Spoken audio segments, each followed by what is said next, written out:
Assalamualaikum warahmatullahi wabarakatuh. Perkenalkan, nama saya Samuel Agustus Basaribu. Saya dari mata kuliah Deep Learning kelas R02 oleh Ibu Fauzia. Saya akan membahas UTS yang diberikan oleh Ibu Fauzia. Di sini ada soalnya. Yang pertama, buatlah sebuah vlog yang berkaitan dengan machine learning dan deep learning. Kedua, memberikan deskripsi tentang penjelasan gambar soal nomor 2 yang diberikan oleh Ibu Fauzia. Soal nomor 3, berikan deskripsi CNN dan arsitekturnya menggunakan vlog. Yang keempat, berikan deskripsi tentang TensorFlow dan keras. Yang terakhir, soal terakhir, berikan deskripsi tentang arsitektur input layer dan hidden layer pada jaringan syaraf tiruan. Soal pertama yaitu tentang machine learning. Machine learning adalah suatu area artificial intelligence yang berhubungan dengan pengembangan teknik-teknik yang bisa diprogramkan dan belajar dari masa lalu. Salah satu algoritma machine learning yang menarik adalah jaringan saraf tiruan. Seperti namanya, jaringan saraf tiruan terinspirasi dari cara kerja otak manusia yang disederhanakan. Machine learning memiliki dua jenis teknik. Yang pertama, supervised learning dan unsupervised learning. Supervised learning adalah yang melatih model pada data input dan output yang diketahui sehingga dapat memprediksi keluaran masa depan. Unsupervised learning itu yang menemukan pola tersembunyi atau struktur intrinsik pada data masukan. Supervised learning. Supervised itu adalah metode dengan adanya latihan. Metodenya regresi ANN atau Artificial Neural Network dan SVM atau Support Formation. Untuk unsupervised itu tanpa latihan atau training atau tanpa ada guru. Misal, kita punya sekelompok pengamatan atau data tanpa ada label atau output tertentu. Maka dalam unsupervised dilakukan pengelompokan data tersebut ke dalam kelas yang kita kehendaki. Metode unsupervised, clustering dan sum atau self organizing map. Contoh supervised dan unsupervised learning.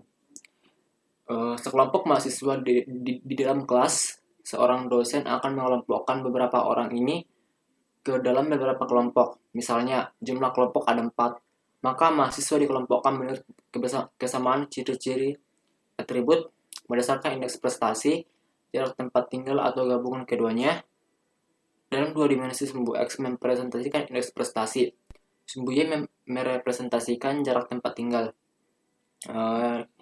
Dalam teknik unsupervised-nya, mahasiswa sebagai objek dari tugas kita bisa dikelompokkan dalam 4 kelompok menurut kedekatan IP dan jarak tempat tinggal.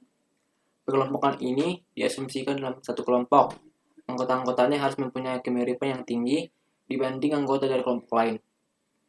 Untuk teknik supervised, output dari unsupervised dipakai sebagai guru dalam proses training dengan menggunakan teknik pengenalan pola.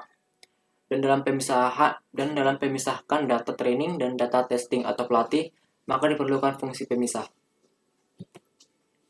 Di sini ada contoh machine learning. Yang pertama itu text analysis.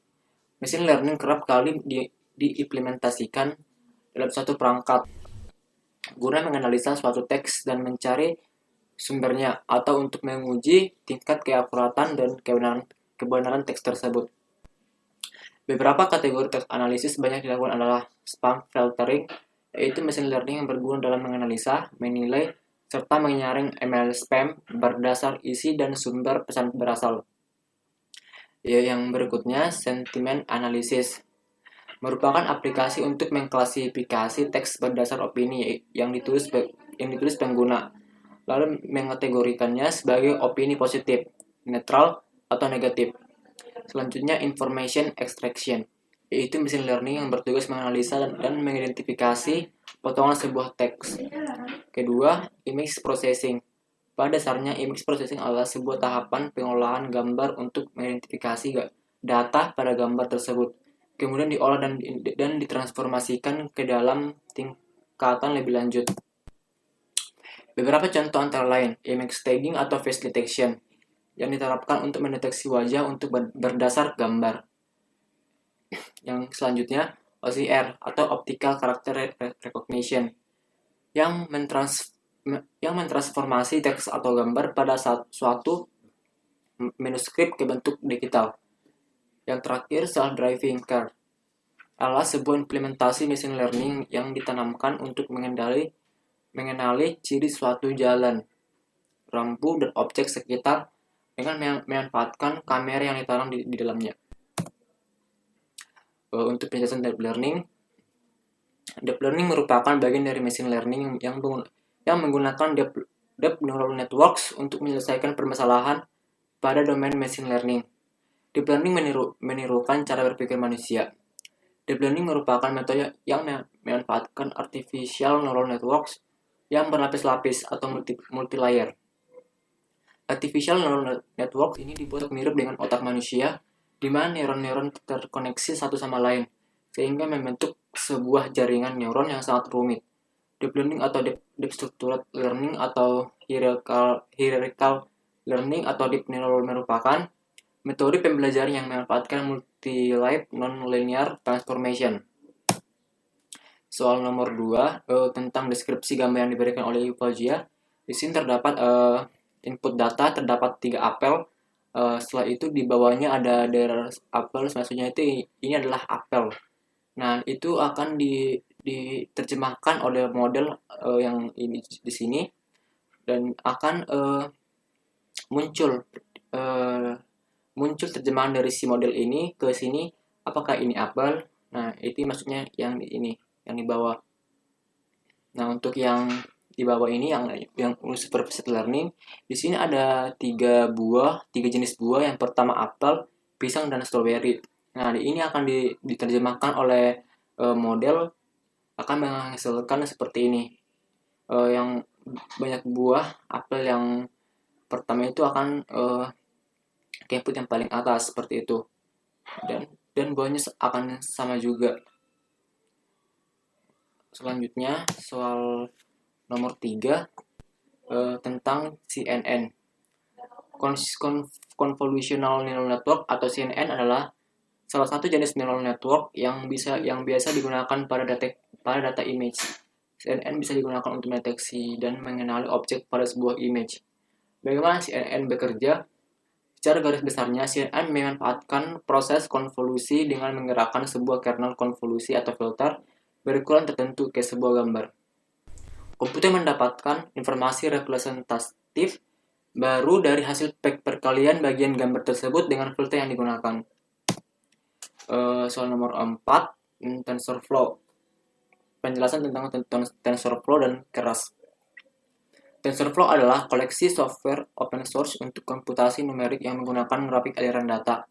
Node pada grafik menunjukkan operasi matematika, sedangkan tipe-tipe grafik menunjukkan susunan data multidimensi atau tensor yang dikomunikasikan antar tipe grafik. Arsitekturnya yang fleksibel dapat dimanfaatkan untuk menerapkan komputasi ke satu atau beberapa CPU atau GPU pada desktop, server, atau perangkat seluler dengan cukup menggunakan satu API. Keras adalah API dengan jaringan saraf tingkat tinggi, membantu jalannya deep learning dan kecerdasan buatan. Keras ditulis dengan bahasa pemrograman Python dan mampu dijalankan pada TensorFlow, CNTK, atau Theano. Keras merupakan neural network library yang mudah digunakan.